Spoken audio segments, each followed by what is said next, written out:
प्रिय विद्यार्थियों, आज हम बीए प्रथम वर्ष इतिहास के द्वितीय प्रश्न पत्र के अंतर्गत भारत में कालिदास की परंपरा में हिंदी महाकवि तुलसीदास के साहित्य के विषय में चर्चा करेंगे। तुलसीदास का जन्म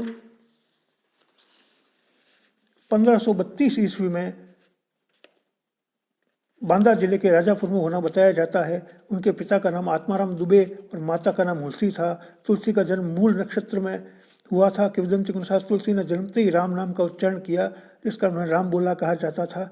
जन्म के समय उनके मुंह में पूरे दांत थे, इसलिए उन्हें अशुभ मानकर त्याग दिया गया। बचपन में उनके माता पिता का देहांत हो गया, तब उनका चुनिया नाम की महिला ने पालन पोषण किया।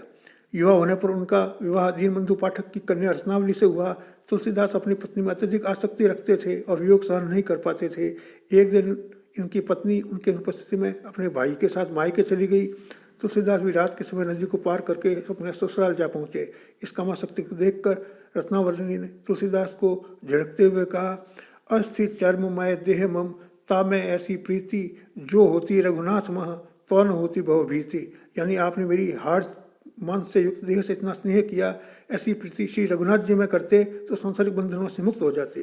पत्नी की झड़की ने तुलसीदास के भावुक हृदय पर प्रहार किया और वे मोह के बंधनों से मुक्त होकर गृह त्याग कर चले गए। तुलसीदास जी ने अनेक स्थानों पर भ्रमण करते हुए काशी में जाकर बस गए। यहाँ रहते हुए उन्होंने अनेक ग्रंथों की रचना की और 1623 ईस्वी में उन्होंने देह त्याग किया। उनकी मृत्यु के संबंध में दोहा प्रसिद्ध है, संवत 1680 गंग के तीर, श्रावण शुक्ला सप्तमी, तुलसी तज्यो शरीर। तुलसीदास राम काव्य के पुरोधा कवि हैं। उन्होंने अपने युग की परिस्थितियों को सामने रखकर सकल मानव जाति के लिए भक्तिपूर्ण, सामाजिक, संस्कृति प्रधान और मार्गदर्शक ग्रंथ रामचरितमानस की रचना की। इतिहासकार विंसेंट स्मिथ ने तुलसीदास के अपने युग का सर्वश्रेष्ठ पुरुष मानते हुए अकबर से भी महान स्वीकार किया है। तुलसीदास के साहित्य के अंतर्गत आचार्य रामचंद्र शुक्ल के अनुसार तुलसीदास ने 12 ग्रंथों की रचना की, परंतु कुछ विद्वान तुलसीदास के ग्रंथों की संख्या 25 मानते हैं, जिनमें रामचरितमानस महाकाव्य है। शेष रचनाएं यथा बरवे रामायण, पार्वती मंगल, जानकी मंगल, वैर्ग्य संदीपनी, रामाज्ञा प्रश्न, दोहावली, कवितावली, गीतावली, श्री कृष्ण गीतावली, विनय पत्रिका और रामलला, नहछु आदि रचनाएं खंड काव्य, मुक्तक काव्य, प्रबंधात्मक मुक्तक और लोक गीतात्मक मुक्तक काव्य के रूप में रचित हैं। रामचरितमानस एक प्रबंध काव्य है जो न केवल हिंदी साहित्य में अपितु संपूर्ण विश्व साहित्य में अत्यंत आदर की दृष्टि से देखा जाता है।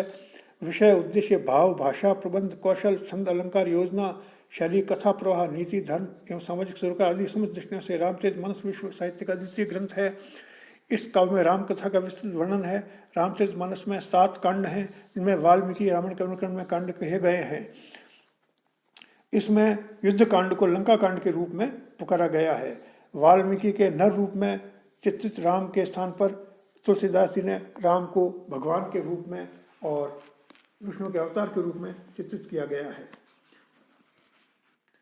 रामचरितमानस समन्वय का अद्भुत ग्रंथ है, जिसमें शैव, वैष्णव, निर्गुण, सगुण सभी संप्रदायों के बीच में समन्वय स्थापित किया गया है।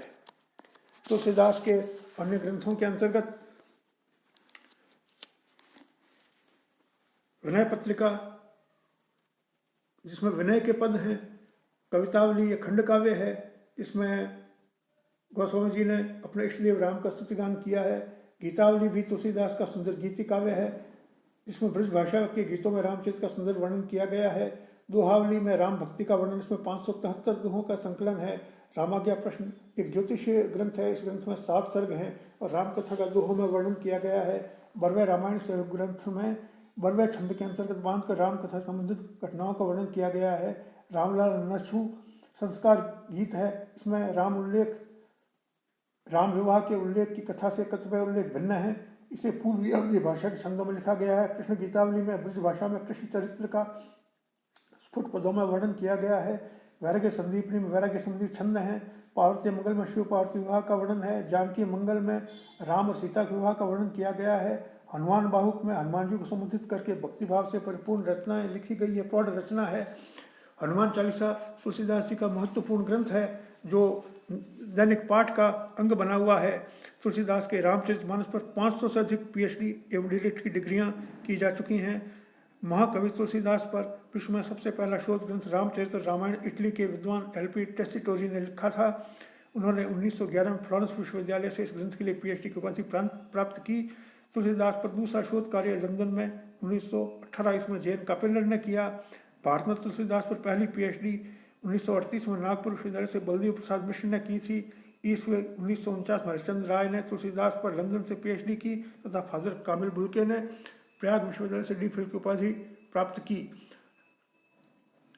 तुलसीदास के रामचरितमानस और अन्य रचनाओं में 36,000 से अधिक विभिन्न शब्दों का प्रयोग किया है। तुलसीदास पर लगभग 250 आलोचनात्मक पुस्तकें प्रकाशित हो चुकी हैं और उन्हें विश्व का सर्वश्रेष्ठ कवि और सर्वश्रेष्ठ ग्रंथ का रचयिता घोषित किया गया है। तुलसीदास महान लोकनायक थे। वे संस्कृति के रक्षक और समाज के सुधारक थे। कुछ लोग तुलसीदास पर नारी विरोधी मानसिकता रखने का आरोप लगाते हैं, किंतु वे गलत हैं। माता कौशल्या, सीता, मंदोदरी, तारा के उज्ज्वल चरित्रों की प्रशंसा करके उन्होंने स्पष्ट कर दिया है कि समाज में किस तरह की नारी चाहते हैं। वे उच्छृंखलता कदाचार के विरोधी हैं, न कि नारी जाति के। ढोल गंवार शूद्र पशु नारी वाला संवाद समुद्र के मुख से कहलवाया गया है, जो कि आदर्श व्यक्तित्व नहीं है। यह तत्कालीन समाज में नारी प्रचलित धारणा को व्यक्त करता है। संवाद राम अथवा ऐसे किसी पात्र ने नहीं कहा है इससे यह कहा जा सके तुलसीदास नारी को प्रताड़ना करके अपने नियंत्रण में रखना चाहते थे। नहीं, ये बात गोस्वामी जी ने अपनी ओर से कही है, यह खलनायक के द्वारा कहलाई गई है। तुलसीदास जी ने आदर्श समाज की रचना के लिए रामचरितमानस की रचना की। आज उत्तर भारत के सामाजिक जीवन और सांस्कृतिक मूल्यों का आधार रामचरितमानस ही है। आज की वीडियो में इतना ही। धन्यवाद।